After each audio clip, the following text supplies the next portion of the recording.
It's very rare that any professional wrestler comes onto the scene and immediately makes a big impact, but I'm joined today by a man who has broken that very rule.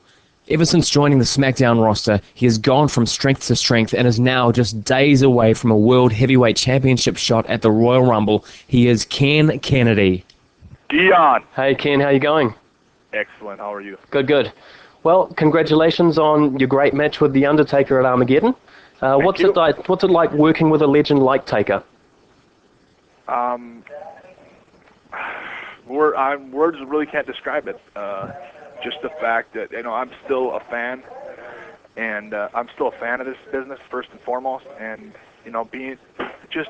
seeing the Undertaker come out to the ring on TV or from the crowd is a spectacle in and of itself. Let alone being in the ring when Undertaker comes to the ring, it's a pretty amazing thing. And to be able to be in a match with him, let alone I've been working with him now for 3.5 months. It's awesome. The dream come true. He's a legend.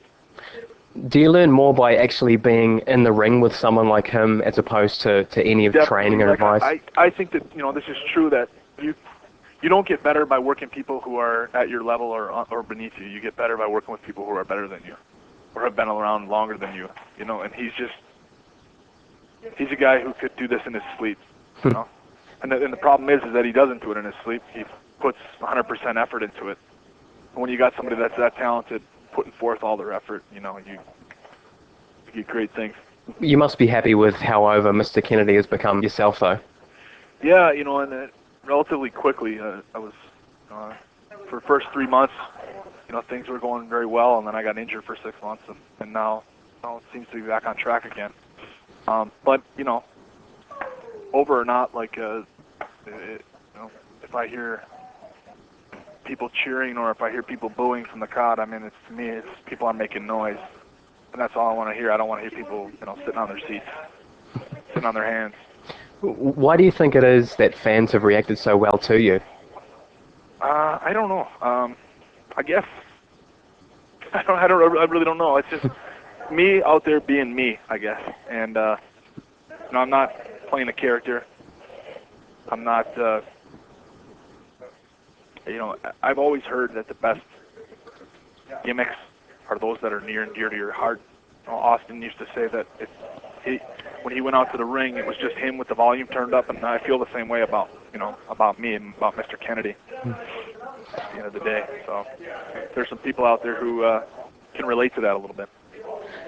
Is it a challenge to get fans to hate you when you've got that ring introduction gimmick that they love so much? It is that's probably the hardest thing. Is sometimes I've had to actually when we were on a recent trip over to Europe, I actually had to stop my ring introduction and not give it to the fans because I said the first Mr. Kennedy, and then I went to do the second one, and they were cheering so loud that I just stopped and handed the microphone back to Channel to get them to boo me, So. How would you like to see your character progress in the coming years? I don't know. How would I like to see it progress? Well, I'd like to see my character progress to the point that he becomes World Heavyweight Champion and main events of WrestleMania. That would be nice, wouldn't it? Yeah. Capturing that US championship, though, that must have been a big turning point in your career. Is that sort of a moment where you think, you know what, I've made it in this business, or I'm going to make it in this business? Well, the thing about this business, the only thing that's constant about this business is change, and it's consistently inconsistent. So I try to take it day by day. I don't think that I'm at a level right now. I've been here. I've been in some high-profile matches. I won the U.S. Championship. But to say that I've made it, I think I'm going to hold off, saying stuff like that till, I've really made it. I think tomorrow something could happen. I could lose my job tomorrow. You never know, So I'm not just going to, I don't like to, I think that's bad karma to predict stuff like that. I think it's a little premature to say something like that. You've beaten 5 former world champions in the space of a year. That obviously goes to show how much faith WWE are putting into you. Yeah. And I remember, one of the things I remember sitting down with Vince a few months after I got here, actually a couple weeks after I got here, and I remember he said, I'm sure that you've said this to yourself for a long time. And he goes, I've been asking my agents and staff. He goes, but where the hell have you been? And the funny thing was, is I was practically beating the door down for 5 or 6 years before that. Well, you've got your first Royal Rumble and your first WrestleMania coming up. Which are you looking forward to more? Well, definitely WrestleMania. I'm gonna take it one day at a time. So I'm focused on getting to the Royal Rumble first, but everybody wants to be in WrestleMania. I mean, that's where you become somewhat immortalized, and I really am looking forward to being in that. And knock on wood, I hope that I don't get injured from now until then. Last year, I had expected to be in WrestleMania, and unfortunately I got injured. But we'll see what this year brings. So what's your favorite WrestleMania moment? When Austin won the title from Shawn Michaels at WrestleMania 14. That was my first WrestleMania that I ever watched. And I had watched wrestling when I was a kid, but I kind of grew away from it for a while, and then I came back to it. But I remember I was such a huge fan. I was so sucked into it when Austin hit the stunner at the end there, and Mike Tyson counted 1, 2, 3. It was just I remember just fucking jumping for joy in my house. Because I had a bunch of buddies over, and we were out drinking beers, having a good time. That was definitely a great moment. I read that Stone Cold was a big reason you got into the business. Have you had a chance to spend any time with him? Yeah, actually, last year at the it was funny because for those 5, 6 years that I was coming here doing matches and trying to get here, trying to get in the door, I used to talk to him occasionally. I would ask him advice.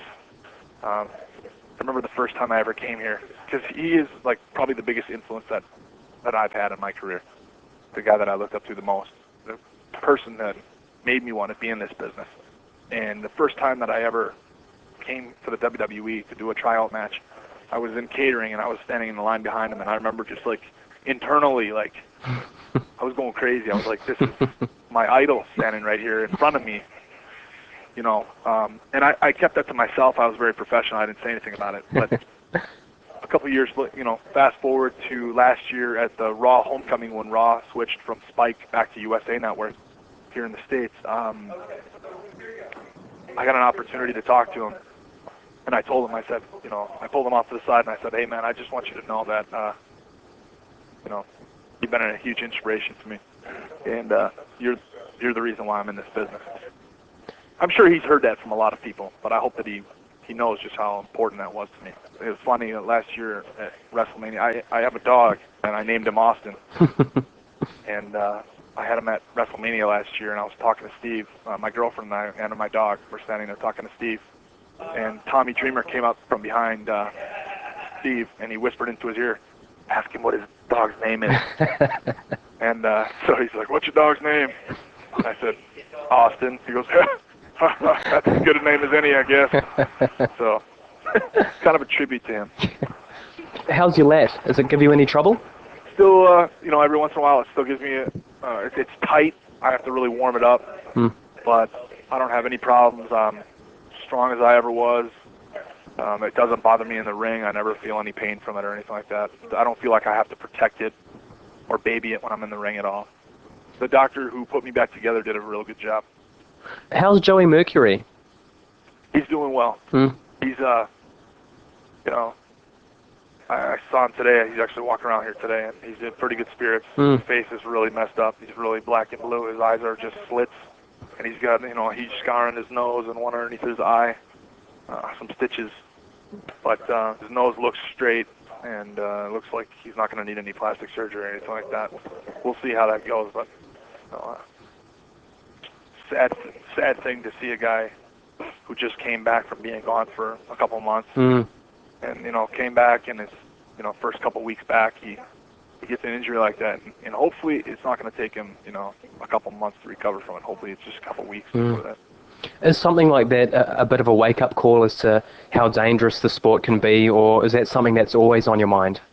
No, I don't think it's a wake-up call at all, because it's just one of those things that, like, you know, we're always injured. You know, it's one of those deals where if you get injured in this locker room and you go around and you walk in the locker room and cry and complain about being hurt, but you're not going to get sympathy from anybody, because everybody always works hurt. You know,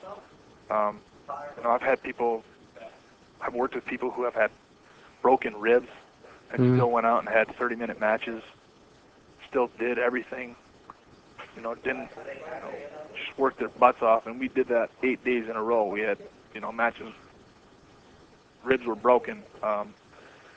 Guys always work with some sort of pain and injury. So that's, when stuff like that happens, it's unfortunate, but it's just part of the business. This is a dangerous business, and that's part of the territory, Yeah. Comes with the job, especially comes with the job if you're on the road, working 4 house shows a week, 3 house shows on the TV every week, and pay-per-views, and you're looking at 240, 250 shows a year. You're bound to get injured some point. Especially like you guys like Chris Benoit. He goes out there, not to say that anybody else pulls it or phones it in ever, but he goes out there and he busts his ass every time. He's very physical, and he's always given 100%.